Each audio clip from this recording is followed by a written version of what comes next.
are listening to the Carolinas Christian Voice, 100.9 The Cross. This afternoon, we continue our series of interviews with faculty and staff at Robeson Community College in Lumberton, North Carolina. Robeson Community College now has a resource for students that's called Access to Achievement. It provides support for students who have been diagnosed and undiagnosed with intellectual or development disabilities, for students who are struggling with any area of learning or managing courses at the college level. Access to Achievement is also for anyone in the community who has never felt like college was an option. At Robeson Community College can definitely be an option for everyone. To tell us more, my guest today is the Access to Achievement Coordinator at Robeson Community College. His name is William Natasi. So let's say good afternoon to William. How are you this afternoon, sir? I'm doing well, Mark. Thank you for having me on. Well, thank you for taking time to be with us. And as we begin, William, could you please tell us about this Access to Achievement resource at Robeson Community College?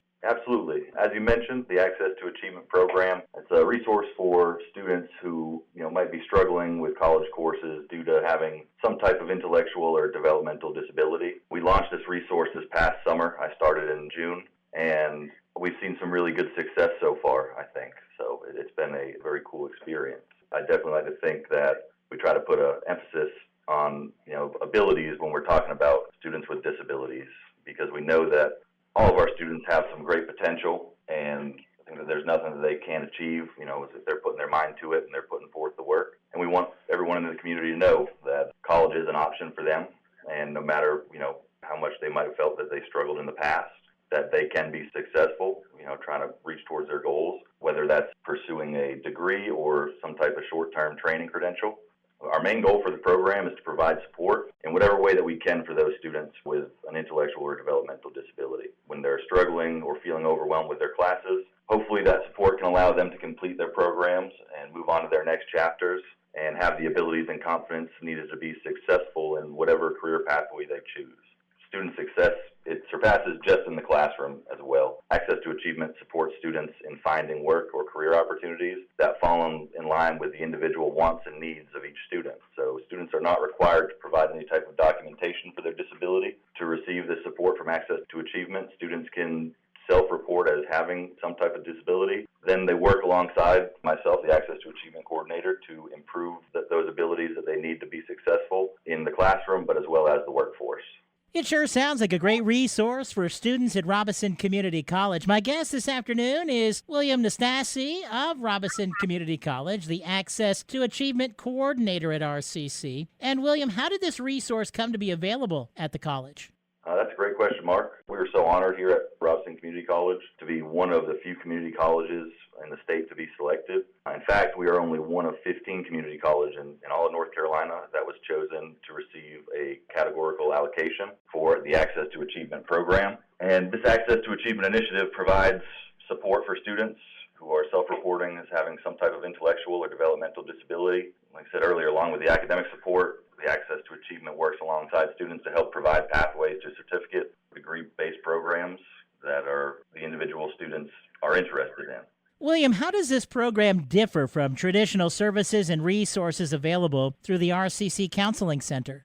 One of the biggest differences with the Access to Achievement program is that students can get different types of support without needing to provide any type of documentation or go through any type of evaluation process that normally goes alongside with getting some access to assistive technology or accommodations.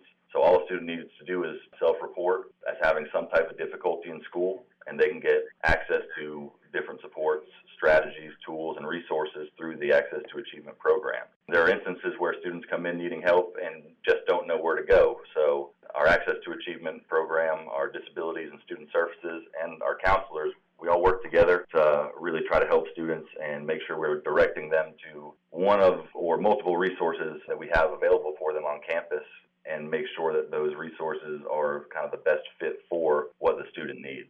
William, could you tell us exactly how Achievement to Success helps students? Absolutely. It can vary based on the needs of each student. We help by offering support for students that struggle in a variety of areas, of learning. There's areas like whether it's pay attention in class, note-taking, study skills, test-taking or test-taking anxiety, organization skills, time management skills. It could be you're struggling with reading or reading comprehension, or you have trouble writing or spelling, remembering information like math equations or formulas. Also work with students on communication skills with peers and instructors.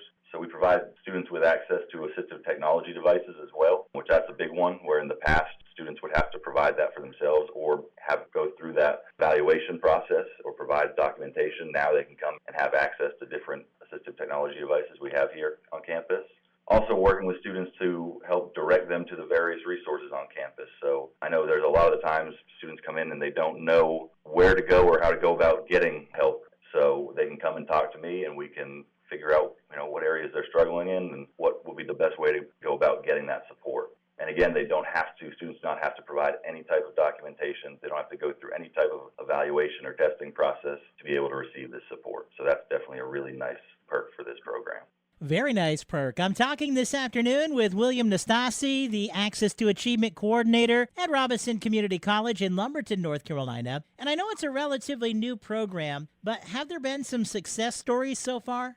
Yeah, I definitely think so. So far, I've been very pleased with the success Access to Achievement has had. Like I said earlier, I started this summer in the middle of June, and that was probably a good time to start because just getting my feet wet in a new program that's new for me and as well as being new to the school. There weren't as many students on campus, on a day-to-day basis, so that gave me a little bit of time to kind of get familiar with what this position was, what the program was, and what my role was going to be, and kind of prepare for the fall semester. Now, once the fall semester started up, I noticed a huge difference. Just having way more students on campus, being able to go and speak to classes and instructors about Access to Achievement and the types of support that is offered definitely played a big part, just making sure that they knew what was available. Now I feel like every week I'm seeing new students, and I'm having students who are following back up with me on a weekly basis.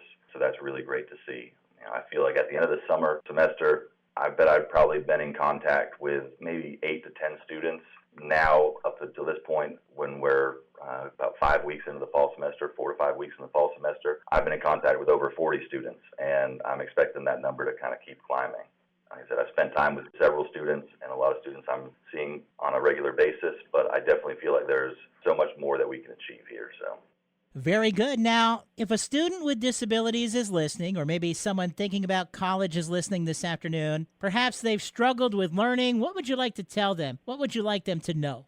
I think the big thing for me, and the point I try to get across to students is, I was someone that struggled academically. I struggled through high school, and I struggled a lot early in college. So I can relate what these students are going through. It's not a good feeling when you're putting forth effort, but you're not getting the results you want. I was diagnosed with ADHD in college. I struggled in high school, and I kind of refused to go through the testing process. I didn't want to be labeled as needing help, and when I got into college, I was completely overwhelmed. I was fortunate enough to have some really great support systems in school around me when I got into college that kind of opened some doors for me and encouraged me to seek out some assistance because they saw what I was doing and the effort that I was putting forth. So they really, like I said, showed me that I was more than capable of being successful. I just had to learn the best ways for me to learn. I think everybody learns differently. Some people are going to, learn better visually. Some people are, need to hear things. Some people need to write or read. So there's different strategies that I was able to come across that helped me and worked best for me. So just because you might struggle with certain things does not mean that you're not capable of success. So everybody learns in different ways, and my job is to help you figure out which ways are going to work best for you. I want people to know that asking for help is not something to be ashamed of. To me, it's the opposite. It really shows how important this thing is for you and shows your level of commitment to bettering yourself and achieving your goals, whether it's academically or professionally. Well, every Wednesday, we've been talking to faculty and staff at Robeson Community College in Lumberton, North Carolina. And as we continue to learn each week here on the program, 100.9 The Cross, RCC has some great resources available to students, as we've heard today. William, as we draw to a close this afternoon, is there anything else you'd like to mention? Yes, Mark, I would like to mention that here at RCC, we are currently registering for our 8-week classes that begin on October 16th. There are many that are completely online classes available for students, and there as well as a few face-to-face opportunities. You can visit our website, www.robeson.edu, to see complete class schedules. Come and just visit us on campus at Building 13 in Lumberton, or at our new location in Pembroke at 62 Union Chapel Road, and we will help you find your passion and help chart a new course for you. We have a fall festival at our Comtech location on October 17th, and a CCP open house on October 24th.